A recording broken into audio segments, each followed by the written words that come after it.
Okay, so we're going to start our gun club meeting. It's January 26th. Thank you very much. And I'm pleased to have our speakers introduce themselves and start out for the day. So let me see if I can turn this around for you. There we go. Steve, why don't you start out? Go ahead, Terry. Good morning, everybody. Good morning, everybody. Good morning. Good morning. Anyway, good morning, and my name is Terry Burnett, and my business partner is Steve Doddler, which he's going to speak in just a moment, but I just want to introduce ourselves. Steve and I are the owners of Arizona Safe and Secure Home Advisors, and we're going to tell you a little bit more about that as we go along, what we do, what our goal is, and what we preach. We're about education, not persuasion. We're not going to persuade you to do anything at all. We're just going to give you some facts and some figures and some information that hopefully you can take that and use that as making proper decisions. So without further ado, Mr. Doddler. Well, good morning, class. Good morning. Yeah, hope everybody had a good song. Yeah. So Terry's right. We're education, not persuasion.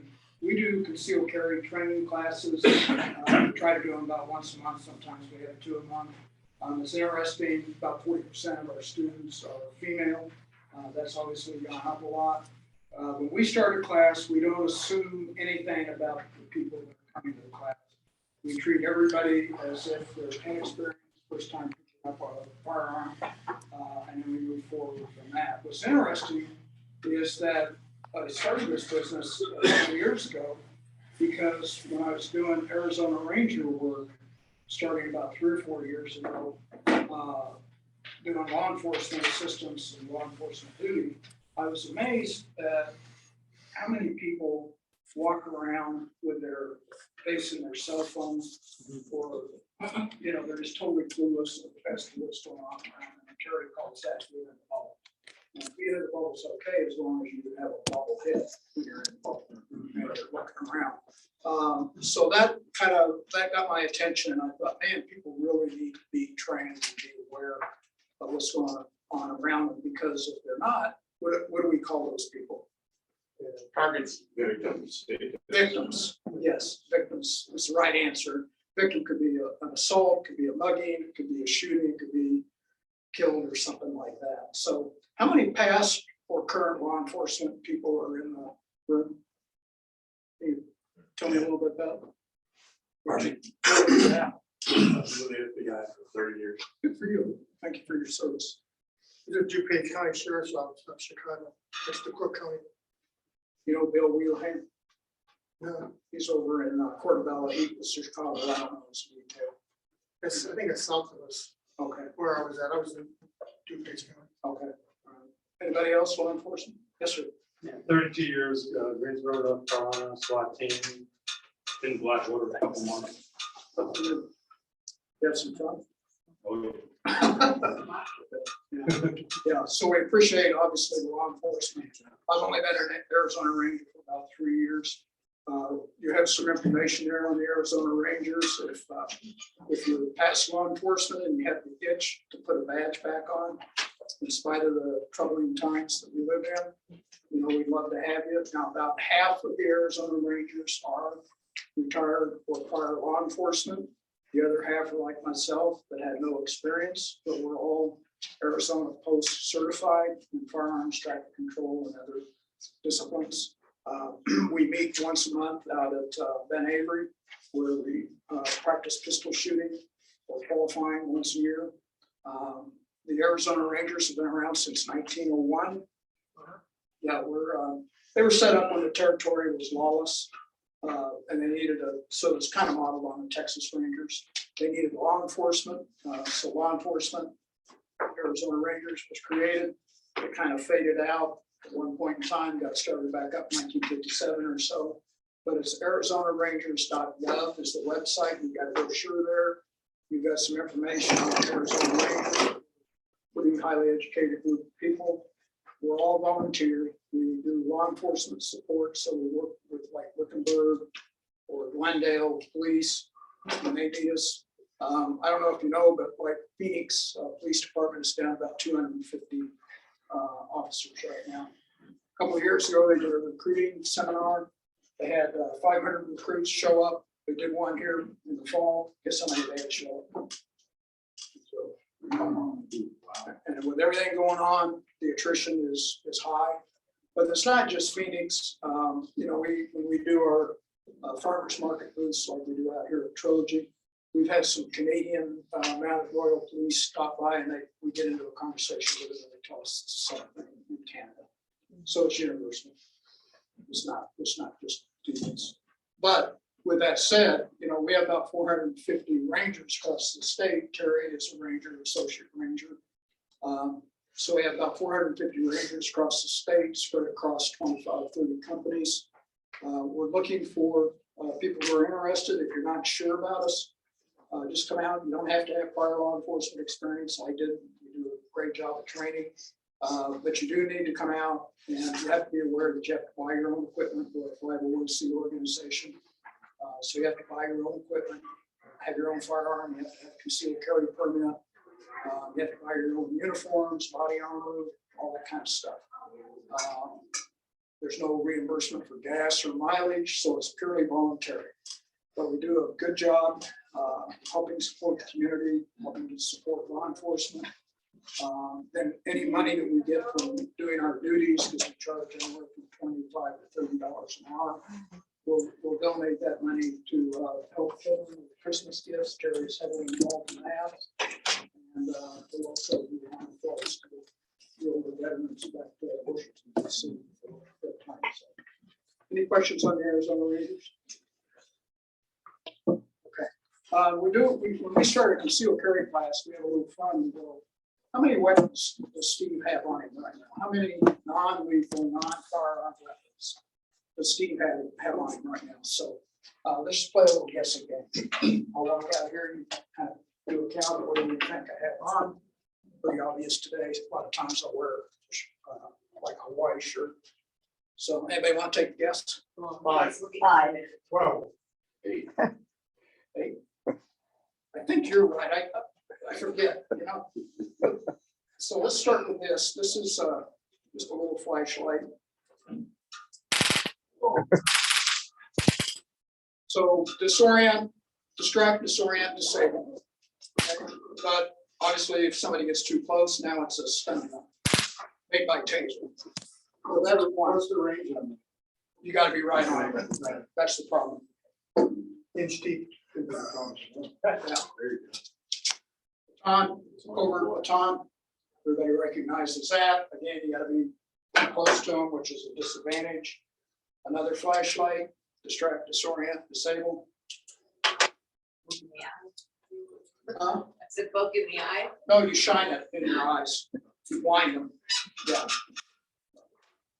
Poke them in the eye if you have to. But, yeah. This is police grade pepper spray made by ASP. Just flip the switch, press it, shoots them in the face. Distract, disable. Kubaton, somebody grabs you, just go like that on the hand, on the neck. They make a pointy one where you just rake it down the ribs, break every rib. What is it? It's Kubaton, okay? Yeah. Tactical pins, same thing. This will break a not a windshield. This will break the side glass. But it's also a main pin. So it works. Huh? What do you buy all of them? Well, from us, of course.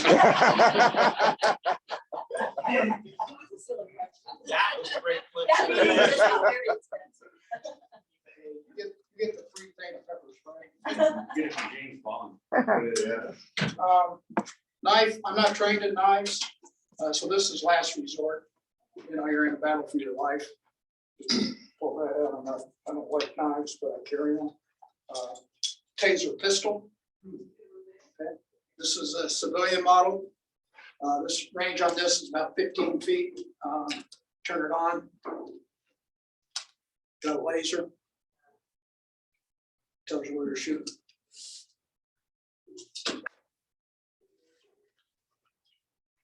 Chapstick somewhere.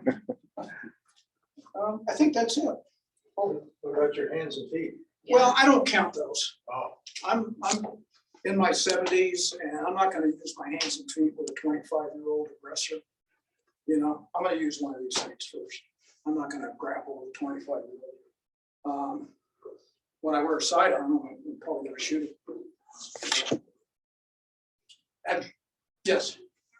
What is the best, easiest thing for a woman to carry? Because we don't always have pockets, we don't have belts, we don't have, we have a purse, You know, maybe keys. we start out with close quarters, so it can be a little baton. They make little stun gun flashlights. I didn't bring one today. It's not this big. It's very powerful. It's silver. It's got rhinestones on it, so it's real pretty. You know, so that's good. Obviously, the advantage, you want to keep people away from you. You don't want to get into where you're having to do this to somebody. So I think the taser is good, but that's got a range of 15 feet. The Burnett, this is a Burnett pepper ball. Range on this is 60 feet. It shoots a projectile, 68 caliber projectile. So that's very effective. What it does is it hits and it explodes where it hits them. It puts out about a 10 to 15 foot dust cloud of pepper dust. And they're incapacitated. They're down on their hands and knees, puking and spitting and snotting and stuff like that. Frank, you have one. Yeah. It's Carolyn's. Carolyn, yeah. Yeah. You want to talk a little bit about it? The shooting experience you have? I sleep with one eye open now. Yeah, we shot it in your backyard. It's not, Yeah, we it's did, not, you right. don't have to register. You don't have to have a permit. Right. You can carry it anywhere. You can sit and have a glass of wine with it because it's not a firearm. So, yeah. Yeah, you're not too worried about, somebody turning you in because you killed somebody. The legal aspect of it, Yeah, the legal. you're in more trouble than the bad guy, but with this thing, kind of have defended yourself with a non-lethal device.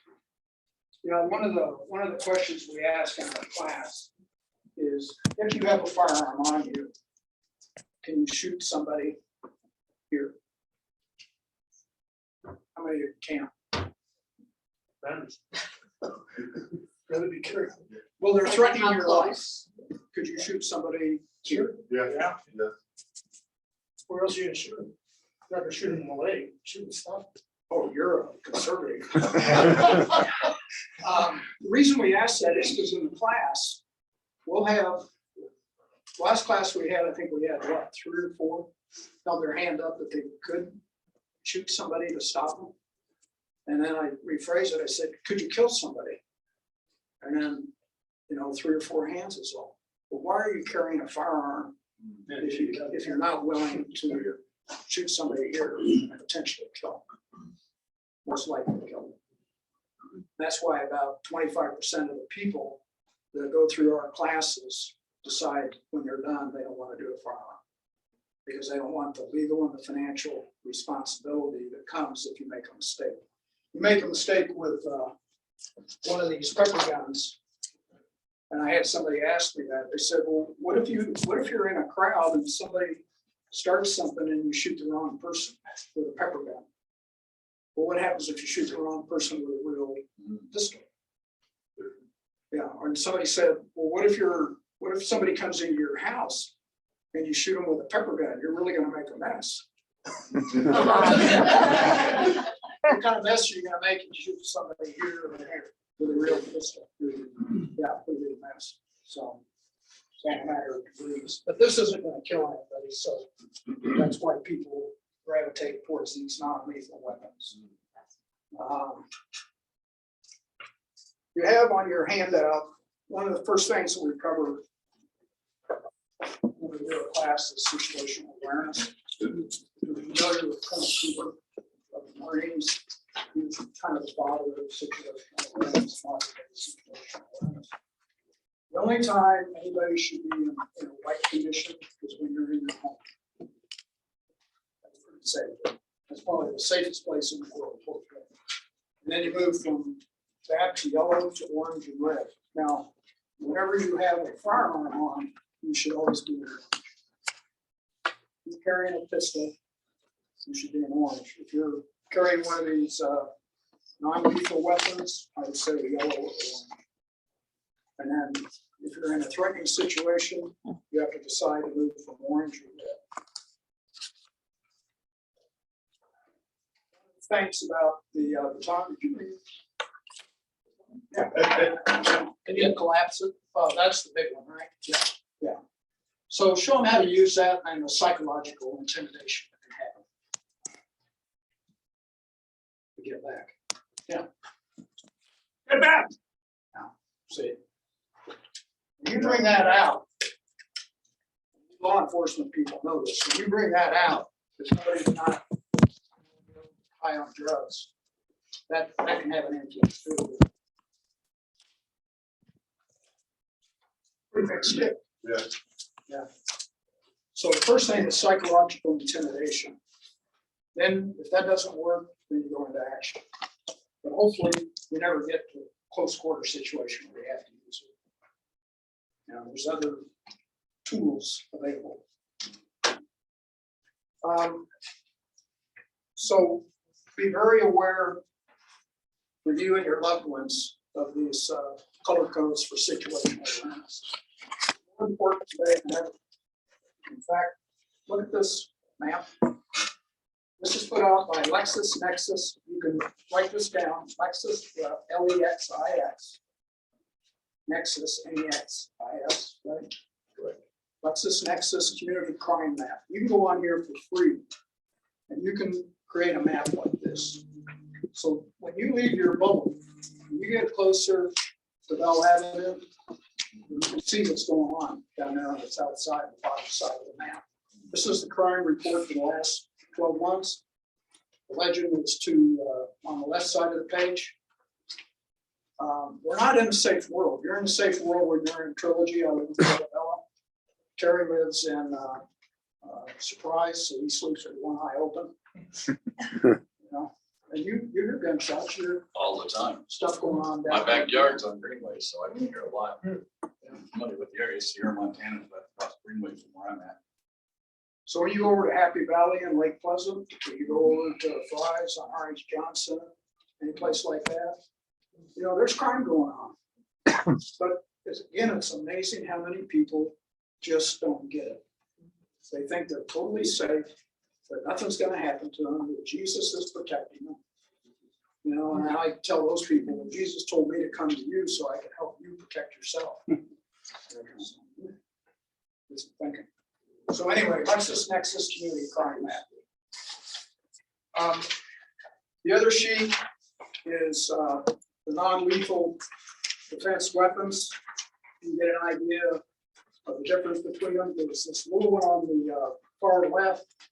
It's just a little single shot. I call it one and run. Pepper ball gun. I didn't bring it for that, but it's about the size of this. Not quite as big around. Quite as long. That fits in your purse. Fits in your pocket. You can shoot it. Doesn't have a laser on it, so it's like that aim. I'd say 10 to 15 feet. Very expensive, $25. You know, you can buy pepper gel, pepper spray that'll shoot 10 to 12, 15 to 20 feet. And it'll have 15 to 20 shots in it, you know, for yeah, 14 to $20. So there's a lot of different alternatives we're not getting into. And then you can see it goes up price wise and it goes up distance wise. The second and third ones are the what I call covert pepper ball launchers. They're not pepper ball pistols, they're pepper ball launchers. Because they're not registered. They're monitored by the ATF.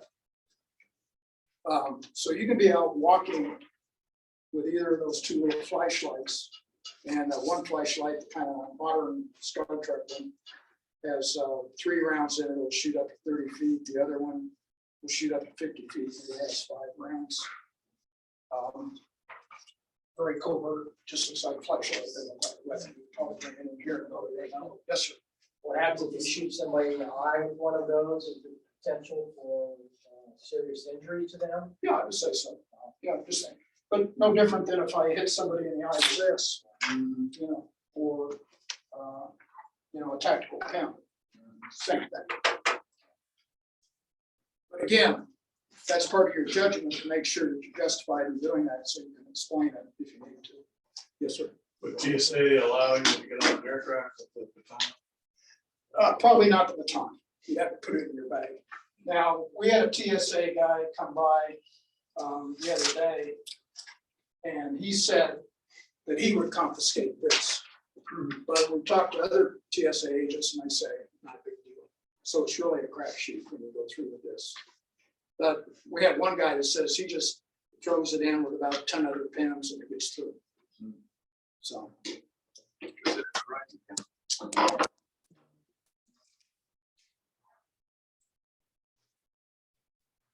I might just throw something out real quick. Take a break for a second. We go through our classes, and a lot of people were saying, when they hear about the responsibilities that they've got to take by being an owner of a firearm and the ramifications of the law and all the other situations, they decide that's not what they want to do. I don't want a firearm, whatever reason.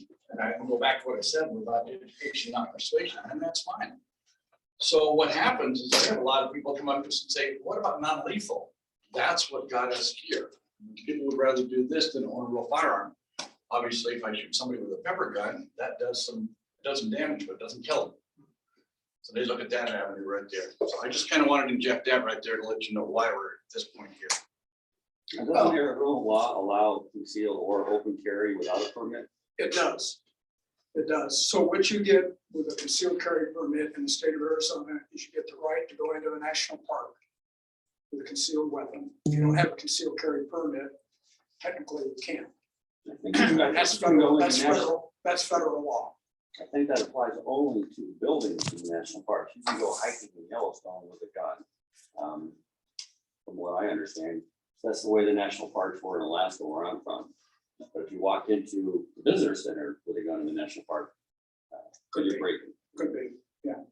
There's no bears in the visitor center. Right. The other thing is, with a concealed carry permit, you can drive within 1,000 foot of a school in Arizona and be legal. If you don't have a CCW, you drive within 1,000 feet of a school, you're breaking the law. Now, they're gonna catch you. Probably not unless something happens. The other thing, yes, sir. Same if you had a CCW from Colorado or some other state. That'll work. Yeah. The other thing is, with a CCW permit, you can go into an establishment with a firearm that serves liquor, as long as you're not drinking. And the Arizona permit gives you access to 34 states. Okay. Now, if you're from Washington, Oregon, California, Illinois, Minnesota, and some of the northeastern states, there's no reciprocity. So if you're from one of those states, you probably want to have a CCW down here if you're tracking. Sometimes you go somewhere and they have a sign on the window that says no firearms permitted. Like this building. Like this building, okay, so if you have a CCW permit, can you still go into those buildings? Personal choice. You'll have to decide whether or not to take it in. If they ask you if you have a weapon on and you say yes, just say, oh, I'm sorry, I didn't see the sign. I'll take it out of the car right now. Questions? Other questions? I have one. Yeah. So if you were traveling to California and you have questions, you can take it with you. Or to California. It's hard to go. Yeah, why don't you? My grandchildren, so two of my grandchildren. I'm from California. Greyhound bus. What I would tell you is take the ammunition magazine out, put them separate in the trunk, lock it up, and don't take it out till you get to your destination, and don't take it everywhere. So I have it. Exact point. Yeah. Now, pepper guns are illegal in California. Okay, so you can take it together. You can take pepper guns. You can have it available in a motel room, for example. Right. So A real gun. You can drive with it in your car, unload it, separate it, put it in. When you get to the motel, you can take it in the room, load it, put it on the nightstand. Have it for room safety or house safety, wherever you're at. You just can't take it out of the public. Okay. But the pepper gun, that's different. Hawaii just started allowing tasers the first year. Other questions? So you can put those in the luggage? Yeah. Not worry about Questions? Other questions? All right, Terry's going to spend, go ahead, Terry. No, right. Terry's going to spend some time talking about the Taser pistols. Everybody's been real good. Nobody's picked one up. Nobody's messing with somebody else or themselves. So these are training tools. You'll find that laser pistols are good. I know some of you probably use laser ammo. We have new students who don't want to have any type of ammunition in the classroom. We like laser pistols. So they'll talk a little bit about that. Steve, what I'm holding in my hand is not a real firearm. The only thing you do know about firearms, this one's got a magazine into it. We've got some different models that we've laid around the tables here. Glocks, Sig Sauer, pocket pistols and that. We use these in our training classes when we have our CCW classes. It's one of the exercises we use. Instead of going to a range where it's really difficult to teach somebody over there where it's noisy and confusing. And those that have never held a firearm, this is a good training tool that we use. There is no ammunition. There is no danger of this other than the fact that if you point in somebody's eye. But a lot of you here, your gun owners, you know, you never do. You always what you do is you always treat anything like this as a real firearm. Anybody opposed to that? I didn't think so. You always treat a training tool as a real firearm. Because you can get that instilled into your mind that is a real firearm and that's the way it should be treated, okay? So what we do is in our classrooms, what we do is we teach the stance. I'm sure you're aware about how we keep our stance with our body. We also talk about the grip on these here. We have some other ones here. As you can see, there's a difference here in the smaller ones. Somebody has a smaller hand or wants something lighter. So we have these also. What we do in the classes is that we'll have a shooter and an observer, or a shooter and a coach. We go back and forth. Then after we teach the stance, the grip, and the target, and how the sights work, front sight, rear sight, and eye domination, go through that exercise. We take them up to, we have targets up here. We set targets up and we use this as a laser. You can see the laser that I'm pointing up here. This is how they know they're shooting, okay? Yeah. So we go back and forth. We have the coach behind and the shooter up front, and then we alternate. That way they're familiar with what they're doing, how to feel. Have the coach tell them what they're doing wrong. Maybe it's their grip. Maybe they're holding it like this, or wobbly. One like this. So we teach the grip, teach the stance, teach the eye domination, plus the focusing on the front sight. And trigger press. Oh, and trigger press, yes, also. These here, we can set this up. You can see it's got one laser into it right now. We can flip the switch here. We can get into a double light up here, which tells us where the trigger press, where that slack is taken up. And you want to be. It's just a matter of flipping the switch. You have one of these. Good tool, isn't it? The good thing about this, it's a great training tool. Keep it on your desk or whatever. I keep one on my desk all the time, and I have a corner here and I have a corner there, and that's what I use. That's my target practice.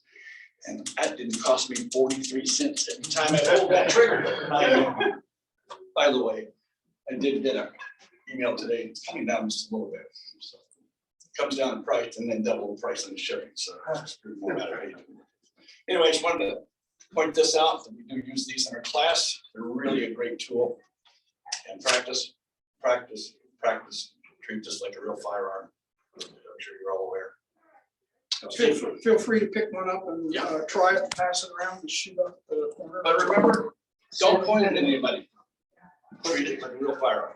Sir. I just think GPS is requiring actual range time, if you conceal a carry permit. Does this qualify now? Yeah. Actually, they do not require range time. We do not require it. We don't do range time unless they want it after the class. They send it in, they get their permit without range time. I guess I was just informed because somebody, somewhere it's in GPS changed the rules now that you have to actually go to the range. And you have to hit a target so many times. That's not correct. Okay. NRA, maybe if you're going for certification, qualification on NRA. Yeah, I would have gotten that email from UPS because we're listed as certified instructors. Where's your facility? We teach over at Sun City West, in the Sun City Foundation, actually, the office. Eric Johnson started us just kind of north of Plaza. Yeah. Our next class is March 12th and then April 9th. All the end of the season there. You know, another reason to carry a non-lethal weapon is that all you have is a hammer, everything looks like an arrow. So if all you have on you is a sidearm, you can get in trouble because you're going to use it in an incorrect or inappropriate time. I always carry, my everyday carry is a firearm and this stuff right here, pepper spray and a Kubaton, and maybe a taser. You know? So if you're just carrying a firearm right now, think about adding some non-lethal stuff. Save your retirement, save your house, all that kind of stuff. Questions? Comments? We're available. We've got our business cards here, emails, calls. Just want to interject one thing. We talked briefly about this Burnett pistol that you have on there. If anybody has ever seen the YouTube videos where the owners of Burnett company actually take rounds, live round of the active rounds here. And they're on YouTube, and if you want to link to it, you want to have a laugh and wow, let us know. We can send you a link to those YouTube videos because they're really informative and it'll tell you how much impact this has and exactly what it can do to somebody to stop them. And the goal is to stop somebody and get the heck out of Dodge. And I can really disagree with that. Avoid, deny the family. They can avoid the first chance. Get away, right? I don't want to die. I don't want my loved one to die. And we don't want to kill anybody if we don't have to. Right. So, you know, I don't know about you law enforcement guys in the room, but we have law enforcement folks in the Rangers Center. 32 years with the Chicago police, downtown Chicago. They were shot down in 32 years. And they told me he headbutted it with a grip a couple times, but he never shot it. That's pretty good, 32 years. Doesn't mean he wasn't in bad situations. So you don't always have to shoot somebody. You know, when you see a police officer, they're going to have a firearm, but typically they're going to have lessons and stuff on. So I would encourage you to do that too. Questions? Yes. Could you just talk about the general situational problems? You're in the home, someone's breaking your door, you're in a mall, you see someone robbing a store, you're on a street, you see somebody having a situation. When do you act? When do you shoot? When do you walk away? Okay, so let's take the mall situation first, because that's kind of what everybody thinks about. What we recommend and what most self-defense experts recommend is that if you have a firearm on you or you have one of these tools, your first job is to escape. Don't be a hero. Don't run towards danger. You're not a police officer. You're not necessarily trained to stop or to engage in a situation like this. If you have the training, that's different. But if you're with your spouse or your kids or your grandkids, your responsibility is really to get them to a safe place. Would you agree with that, law enforcement people in the room? And be a good witness. Pardon me? And be a good witness. And be a good witness. Yeah. Yes, sir. Call 911. Yeah. Right. You bring up an excellent point. Thank you for that reminder. If you use any of these weapons, lethal, non-lethal, you want to be the first one to call 911. Because otherwise, somebody's going to say, well, I was walking down the street and this wacko hit me with a baton and I had to pull a knife out to defend myself. So now you're the aggressor. So even if let's say you're sitting in your car at the stoplight And the guy goes, hey, look at my gun, I'm gonna shoot you. You know, so you pull your weapon out and you show him. And he looks at it and goes, okay, I don't want to mess. Call the police, call 911, report it, because what's he gonna do? He's gonna call 911 and say, I was sitting at the stoplight and this guy held up a yellow pistol. Yeah, and all of a sudden you're gonna be in trouble. In the house, Arizona, you have the right to defend your property, you do not have to retreat. But again, what if you shoot them and they're outside the house? You see them breaking in your car, you go out and engage them. We see that all the time on Next Door. You get on Next Door and we'll just go outside and cap them. Well, the reality is you never kill somebody over stuff. Car, right? Over property. If you're just personal safety, your family. Yeah. Including the animal. Yeah, I'm gonna take your dog. Yeah. I'm gonna take your cat. So we have people all the time say, well, I'm gonna shoot them. Oh, you're going to jail. It's Terry described ignorance. Ignorance of being uninformed, uneducated. Everybody thinks that ignorant being a really bad word. It's like a foul word. It's not. It's just that you're not educated, you're not informed about the situation at hand. That's it. Now you can fix ignorance, but you can't fix what? Ron White says it best if you do. So you need to wait till they're in the house. Now, ideally, what's recommended is that you have a plan with your spouse, or your kids, or your grandkids, somebody's coming in the house, you get to the safe room. You designate a safe room. And that safe room has a good lock on it. And you get on your cell phone, you call 911, you say, there's an intruder coming into my house. I have a firearm, I'm going to the safe room. And you tell the guy, person, stop. If you come in, I'm going to shoot you. And it's being recorded on 911. Now, can you do that? Adrenaline's running, the fear factor's high, but ideally that's what you should do. Okay? But Frank, what would you do? They come in your house, they're standing at the doorway to your bedroom in the middle of the night. It's a tough call. It's a tough call. Would you like a cup of coffee, sir? It's a drunken husband that came in the wrong house. Depends how you feel. You feel threatened. Yeah, you feel like your life is being threatened by the person standing in your bedroom. Something went wrong. Please try again. You dropped the knife first. Well, you can't flee because you're in your bedroom and there's no other place to go. There's not an exit door. Like some may have a patio door in their bedroom, but you're in there. And now you got to defend yourself. So the question that comes up is, when are you authorized to use lethal force? Do you feel that your life is in danger or that of somebody else? I'll come back to somebody else, but life is threatened or great bodily harm. I'm 74, I've got osteoporosis. Somebody knocks me down, that's gonna really do some damage to me. So I agree. it depends. Okay, so I'm 25, 35, 45 years old. I knock you down with my fist. Do you have to use your fist or do you use other force? If I think he's gonna do more damage to me, I'm gonna shoot him. Yeah, that's called disparity of force. Yeah. You got a young aggressor versus somebody with age and medical history. Yeah, you're able to use both of it.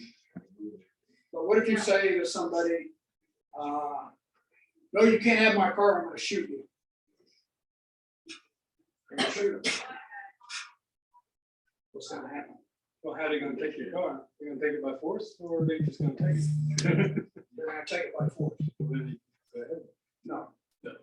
No, you can only use lethal force when your life is threatened or great bodily injury. If they're taking it by force, my life is threatened. But there are, But you're gonna have to argue that with the prosecutor. Yes. So what if you're in your car and they try to pull you out and carjack? Then that's appropriate. As long as you say I feared for my life. Not that I was afraid they were gonna take my car. I feared for my life. And you have to be able to justify that statement, explain that statement. Or if you're the passenger and they pull your husband out of the car. You have to figure out his life out or your life. How long are you going with this one? Arizona law covers specifically transportation. Could be a car, bus, even a bicycle apparently. If someone is, I don't know the law, not telling you the law, but the law does cover transportation specifically. Our instructor course says you have to fear for your life or grave bodily injury, not property. Okay, so research that, be sure before you pull out a weapon that you're right on that. Let me just inject one thing also. What does everybody have? Everybody have one of these? Everybody likes that video button. How many videos do you see of witnesses doing stuff? So you can be aware of that also. What you're doing, your reactions to reaction. You don't want to say on video, you can't have my car, you can't have my diamond ring, you can't have my purse. You have to say, stop. I'm scared for my life. Get back, I'll shoot you. Yeah. That's giving fair warning. Well, you don't have to give fair warning. 5 feet down, yeah. Stephen, we had your class for 11 people that morning. Are you still keeping them, your classes to a small number? We got a lot of one-on-one. That was nice. Yeah, we went up to 18, and that's where we capped it. Last month, we had 2 classes, one of 16 and one of 18 in January. Yeah, January 15th and 21st. Yeah, that's this month. You were gonna talk about third parties, that's important. Oh, third party. The problem with third party is, let's say you pull up to a gas station, you get out of your car and you see somebody on the ground with another person holding the gun over them. What are you gonna do? Call 911, they get back in my car. Or another gas station. What happens, what could happen if you shoot the guy with the gun? He might be the good guy. Could be a cop, could be a good citizen. You might have just shot a good citizen. You might have shot a bad guy, but you don't know because you just rolled up on it. Again, you're not a cop. Call 911. Be a good witness. Escape.